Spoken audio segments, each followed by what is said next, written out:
많은 사람들이 자기가 깨달은 것을 진리에 이르렀다 이렇게 생각을 합니다. TV 같은 데 보면 자기가 깨달은 것들을 설파하는 사람들이 많이 있어요. 그리고 사람들이 고민했던 것을 그 사람의 이야기를 들으면서 막 이렇게 동의하고 또 그 사람을 인정해주고 또 때로는 추종하기도 합니다. 진리에 다다른 것처럼 보이기 때문이에요. 그런데 진리는 이 땅에 나는 길이요 진리요 생명이다 라고 말씀하신 예수님만이 진리이십니다. 그러니까 이것을 우리가 믿는 것뿐만 아니라 진리이심을 경험하며 살기를 원하세요. 진리 되신다는 사실을 누리며 살기를 원하신다는 거예요. 근데 그 진리 되신다는 것을 누리며 산다는 의미가 뭐냐면 이 땅에 하나님의 나라를 사는 거예요. 한 분만 아멘? 이 땅에 하나님의 나라를 누리면서 사는 거예요. 하나님께서 하나님의 나라로 우리를 회복시켜 주시는 거예요. 여러분, 우리의 왕이 그 왕의 법을 따를 때 그 왕의 통치가 우리에게 인정되는 것입니다. 우리가 대한민국 사람이다 이렇게 얘기할 때 한국에 와서 사는 사람이 대한민국 사람은 아니에요. 대한민국 사람이라는 것은 대한민국의 법을 준수하는 거예요. 그 나라에서 되는 건지 몰라도 우리나라에서는 안 되는 거예요. 이제 오늘 이명희 목사님 제자 여자 선교사님과 그 부부가 오늘 말씀을 전해 주실 거거든요. 지난 주간에 스승의 날이라고 목사님을 찾아오셨어요. 그래서 찾아오신 그 길에 저도 이제 만나 뵙고 식사 함께 나누었는데 이명희 목사님이 맛있는 거 사주셨어요. 저는 그냥 스승과 제자의 그 아름다운 풋풋한 모습을 보면서 옆에서 맛있는 거 먹고 이야기 듣고 그랬어요. 그런데 그 캐나다 원주민들을 선교하시는 선교사님이세요.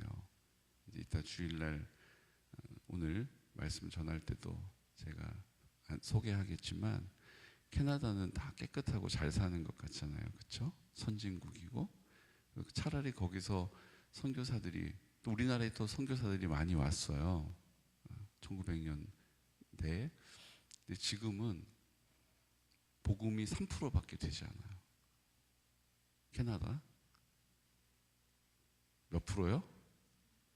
30%라고 그래도 놀라 자빠질 일인데 그 나라는 청교도들이 세운 나라 아닙니까? 미국뿐만 아니라 캐나다까지 그 청교도의 영성이 다 연결이 되어 있는데 지금 현재 상황으로 복음화율이 3%라는 거예요. 캐나다는요 벌써 몇 년 전에 대마를 법으로 합법화했어요. 그래서 동네에 편의점에 가도 대마를 살 수가 있어요. 그리고 공원에 앉아가지고 대마를 펴도 무방해요. 동성애는 진작에 다 통과가 돼가지고 지난번에 캐나다의 어떤 빵집 제과점 동성애 커플이 우리 결혼하니까 웨딩 케이크를 만들어 달라고 그랬는데 그분이 자기의 신앙 양심 때문에 나는 동성애를 옹호하지 않고 케이크를 만들어 줄 수 없다 이렇게 얘기하는 바람에 고소를 당하고 결국은 앞에 시위대들이 몰려오고 영업을 또 할 수 없었고 벌금을 맞고 결국은 그 가게를 문을 닫았어요. 그런 일이 지금 캐나다에서 일어나고 있습니다. 지금 교회 목사님들이 동성애는 죄다라고 설교하면 캐나다는 잡혀가요. 누구 한 명이라도 신고하면 바로 구속이에요. 학교에서 선생님들이 양성애가 정상이다라고 가르쳐야 되고 남성, 여성이 있다라는 것은 있을 수 없는 가르침이 돼버렸어요. 여러분 캐나다 사는 사람이 우리나라는 대마초 합법이다 그리고 우리나라에 와가지고 앉아가지고 대마초를 막 말아서 피면은 됩니까? 그 나라 법이 괜찮다고 하니까 나는 여기 와서 대마초 펴도 된다 이렇게 하는 거 말이 안 되는 거잖아요. 하나님의 나라를 산다는 것은 하나님의 나라의 법을 따르는 것입니다. 그걸 다른 말로 순종하는 거예요. 내 나라, 내 뜻, 내 마음대로 살지 않고 하나님이 내 삶의 주인이심을 인정하고 그분이 나의 왕이 되셔서 내가 그분을 인정하는 믿음을 가지고 그분의 말씀, 하나님의 뜻을 순종하는 거예요. 그게 하나님의 나라를 사는 백성의 모습이라는 것이죠. 우리 예수님께서 우리의 왕이 되십니다. 예수님이 우리의 아버지가 되세요. 우리의 주인이시기도 하고요. 그런데 그분은 우리를 다스리십니다. 그런데 그분은 폭행자가 아니에요. 폭군이 아니에요. 나를 사랑하셔서 오로지 나를 위하여 일하십니다. 그분은 진리이시기 때문에 그 일하심에 그릇됨이 없어요. 그 일하심에 부족함이 있어요, 없어요? 없어요. 그 일하심에 실수가 있어요, 없어요? 없어요. 그런데 우리는 마치 그분이 나한테는 늘 실수를 하시는 분처럼 느껴질 때가 있다는 거예요. 왜 이렇게 하셨을까? 도무지 이해할 수 없어. 그래서 이게 젊은 사람들, 젊은 부부들 사이에 자주 하는 말이 이거예요. 하나님 나한테 왜 이러세요 도대체? 그 말이라는 거예요. 나한테만 그러는 것 같다는 거예요. 다른 사람은 기도하면 다 응답해주고 다른 사람은 하나님의 은혜를 풍성하게 채워주시는데 나한테만 늘 인삭하신 분 같다라는 생각을 갖게 된다는 거죠. 여러분 어떠세요? 그런 마음 조금 있으세요? 조금. 아멘. 주님이 그래서 내 마음 가운데 나와 함께 하시고 예수님이 내 마음 가운데 나와 함께 하실 뿐만 아니라 나를 인도해 가시는 거예요. 내가 입을 열어 말씀을 붙잡고 기도할 때마다 성령님이 나를 깨닫게 하시고 그래서 우리가 지금 최근에 뭐 합니까? 어떡하지? 어떡하지가 땅을 보고 어떡하지가 문제를 보고 어떡하지가 나를 보는 게 아니라 뭘 본다고요? 어떡하지? 그리고 하나님 어떡하지요?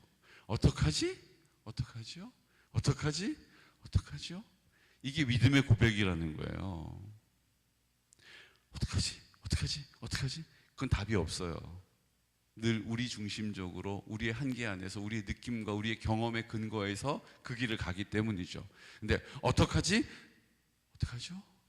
어떡하지? 어떡하죠? 이렇게 주님께 그 문제를 가지고 나아가면 성령님이 그 인정받으시는 자리에서 성령의 능력과 성령의 나타나심을 나로 알게 하신다는 것입니다.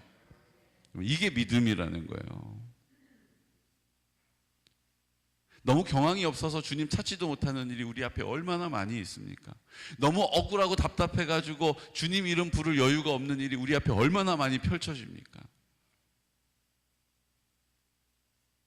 앉아서 예배를 드리고 있다라고 다 그 예배가 하나님 받으시는 예배가 아니라는 거예요.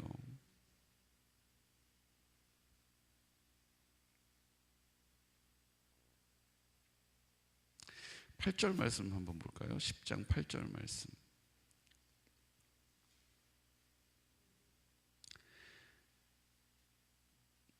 위에 말씀하시기를 주께서는 제사와 예물과 번제와 속죄제는 원하지도 아니하고 기뻐하지도 아니하신다 하셨고, 여러분 기뻐하지 않으신대요. 도대체 뭔가요? 이는 다 율법을 따라 드리는 것이라. 율법이 뭡니까? 행함으로 구원을 받는다. 우리의 행위에 있다라는 거예요. 우리가 얼마나 자주 와서 예배를 드리러 왔는지 출석 횟수가 구원의 증거가 될 수 없다라는 거예요. 주님은 뭐를 보신다는 거예요? 우리의 마음을 보시는 거예요. 11절 말씀 볼까요? 11절. 제사장마다 매일 서서 섬기며 자주 같은 제사를 드리되 이 제사는 언제나 죄를 없게 하지 못하거니와 오직 그리스도는 죄를 위하여 한 영원한 제사를 드리시고 하나님 우편에 앉으사 그 후에 자기 원수들을 자기 발등상이 되게 하실 때까지 기다리시나니 그가 거룩하게 된 자들을 한 번의 제사로 영원히 온전하게 하셨느니라. 아멘. 이 한 번의 제사가 뭐예요? 십자가에서 예수님께서 피 흘려 죽으시고 그 피로 우리를 깨끗게 하시는 한 번의 제사로 충분하다는 것입니다. 우리의 뭔가 더 추가로 행위를 통해서 우리의 온전함으로, 우리의 옳음으로, 우리의 윤리로, 우리의 도덕으로 이루어가는 게 아니라는 거예요. 그 예수님이 흘리신 그 단번에 한 번에 드려진 그 제사를 통하여서 우리는 진리에 이를 수 있고 담대함을 가지고 살게 되고 하나님의 나라를 사는 하나님 백성이 되는 것입니다.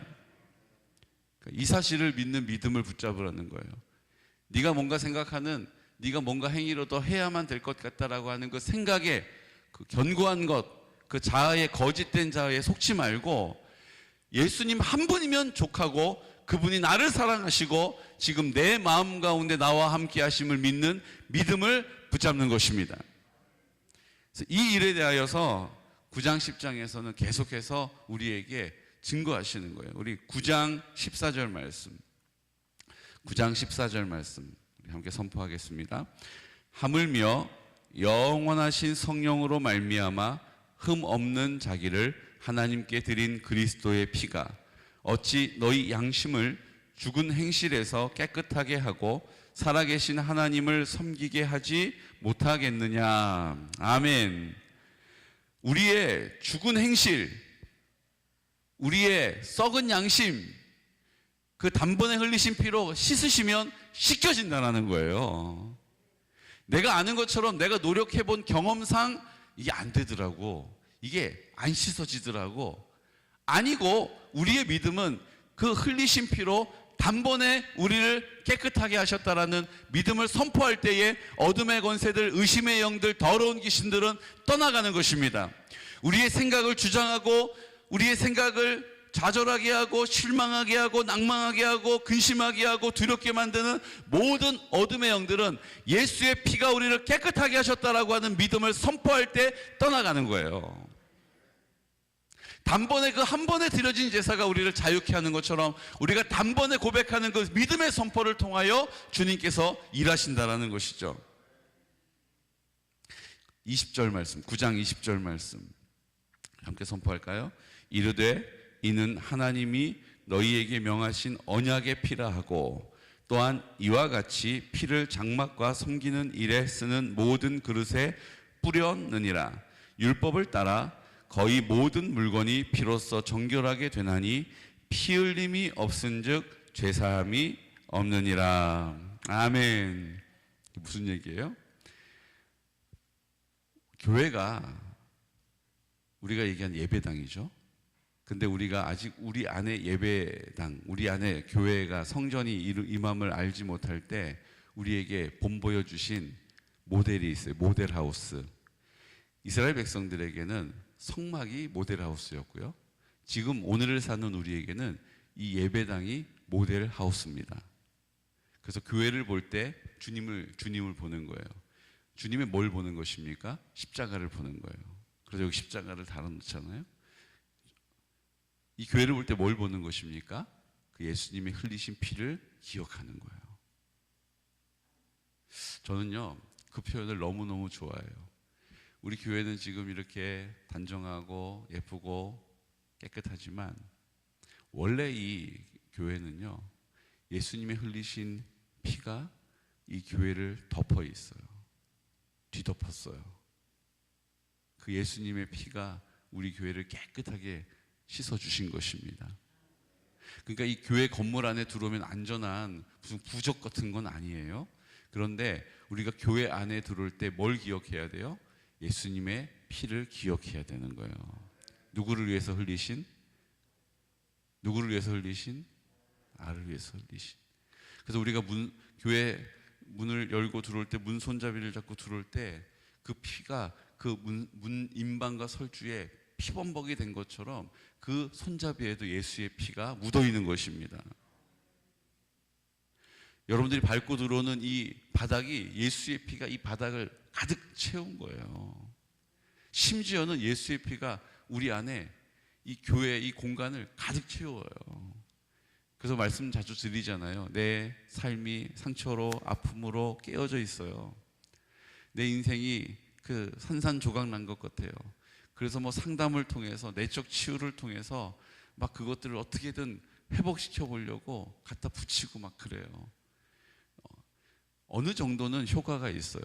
여러분 막 실금이 갔을 때 그때 떼우면 떼워져요. 근데 그런 거 말고 팍 박살이 나면 그런 방법으로 될 것 같지만 된다고 하지만 안 돼요.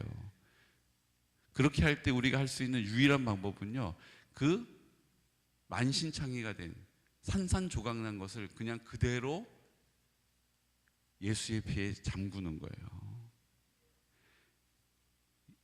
막 이가 나가고 조각도 찾아볼 수가 없고, 그래서 다시 그 그릇을 복원할 수가 없을 때 그냥 깨어진 상태로 그 피에 담궈버리는 거예요. 그러면 그 아구까지 그 피가 채워지는 것입니다. 우리 안에 담는 것이 아니라 예수의 피가 우리를 담는 거예요. 그래서 예수님의 피에 우리를 담그면 아구까지 전부가 예수님의 사랑으로, 예수님의 생명으로 채워지는 것입니다. 이걸 우리에게 지금 말씀해 주고 계시는 거예요. 그래서 그 사실을 우리에게 어떻게 해요? 이 예배당을 볼 때, 예배당의 손잡이를 열고 들어올 때 예수의 피가 이곳에 전부가 되어 있구나. 우리가 이 예배당을 들어올 때 이 바닥에 예수의 피가 흥건할 뿐만 아니라 가득 채워져 있다라는 믿음의 눈을 들어 보는 것입니다. 이 믿음의 고백이 있으시길 축복해요. 이게 이제 인정되어지고 나면 그 다음 어떻게 돼요? 이제 예수님이 나를 성전 삼으셨으니 내 안에 예수의 피가 가득 채워져 있고 내 손에 예수의 피가 묻어 있는 거예요. 그래서 내가 가서 만지는 곳마다 거룩함이, 그 정결함이, 구별됨이 시작되는 거죠. 나는 능력이 없는 사람이 아니라 나를 통하여 예수의 피가 흘러가는 통로가 되는 거예요. 예전에는 부정한 것과 거룩한 것을 만지면 거룩한 것이 부정하게 됐단 말이에요. 그래서 죽은 시체도 만지지 말라고 그러고 부정한 것은 손대지 말라라고 얘기하잖아요.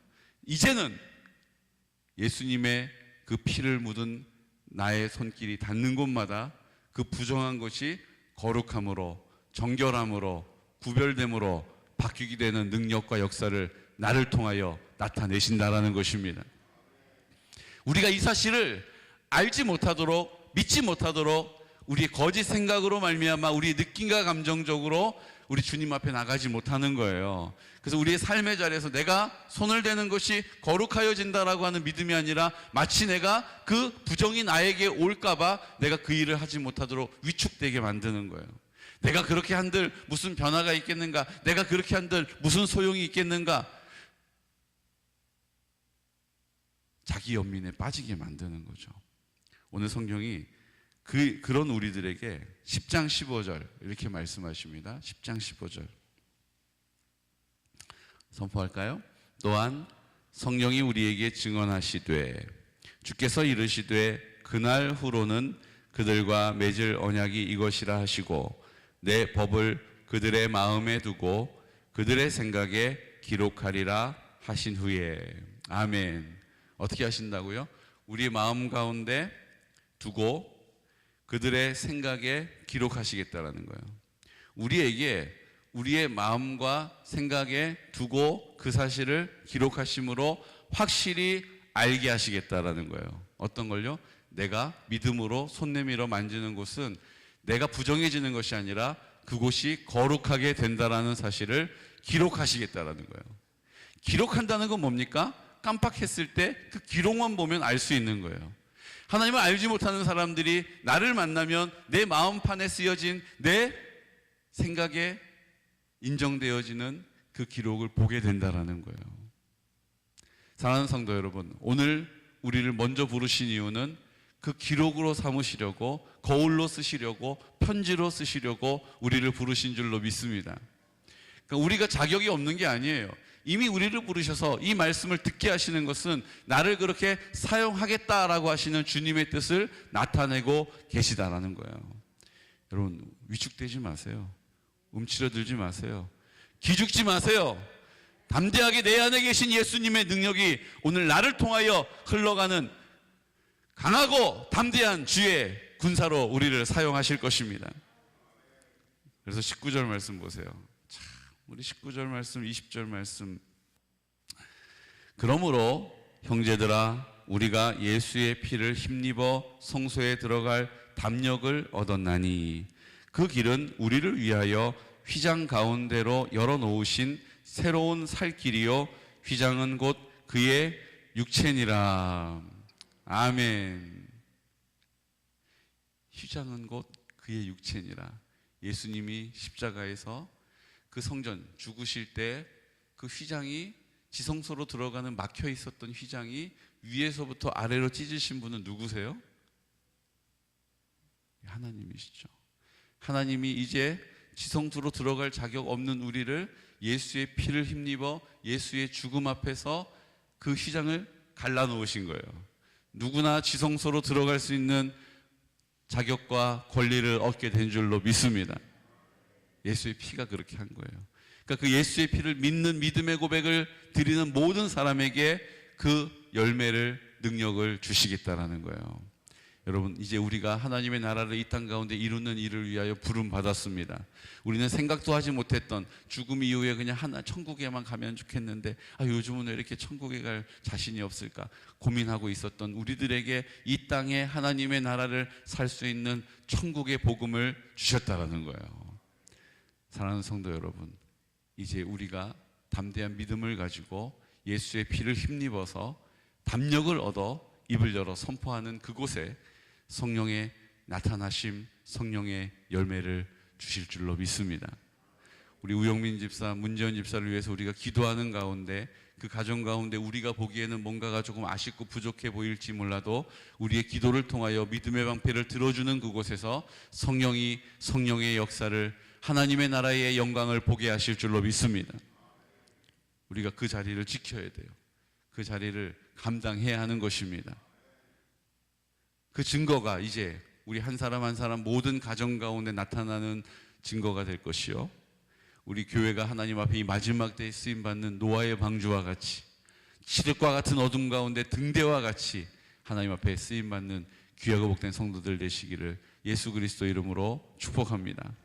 시간 다 같이 기도드릴 때, 주님, 오늘 우리는 오해하고 있습니다.